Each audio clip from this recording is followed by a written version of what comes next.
Go ahead. Go ahead. No, go ahead. I'm gonna write how your equation. I say lay LA plus ZI plus LY. Okay. Lazily. Oh, interesting. And what was your thinking there? Can you explain it to me? Because the A says its name, and so it's going to be an open syllable. The I is going to be a schwa, and Lee is it's said together as a suffix. Okay, and I agree with you. What you have done is you have broken this word into syllables. Would you Yes. do it differently if you broke it into morphemes? No, I don't So, think so. okay, well, let's talk about it. Let's think about it. So if LA is a morpheme, do you know any other words that kind of would start with the same lay that mean the same thing? I'm not sure I understand. Okay, so a morpheme is a meaning unit. Right? So if it's a meaning unit, it can carry to different words. You know, Okay. like I can say know and knowledge and knowledgeable. Oh, I They see. all have a no in them, right? Yes. K-N-O-W. So I can move it from one word to the next and it has a meaning, right? Right. So if we have lay as a meaning, what does it mean to you? Oh, like you lay on the ground.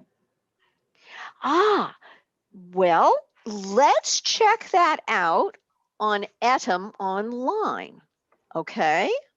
Because that's my go-to when I need to say, what would that morpheme mean? So I happen to have it on my, and I'm going to put lay, and, oh, so what they give me is, it's a musical note, la, la, la, and we have lazy boy, but I don't have anything that is just LA except la, Oh, I la, see. la. I see. In meaning.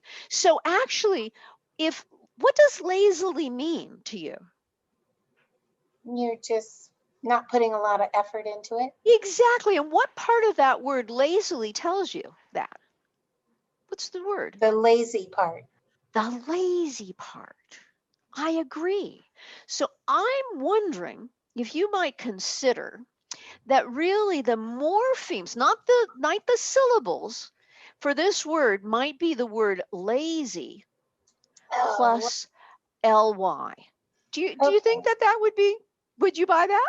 Yes, I would. I started to write it that way, and I thought, well, but the Y is not part of the word, so I didn't think I could do it that way.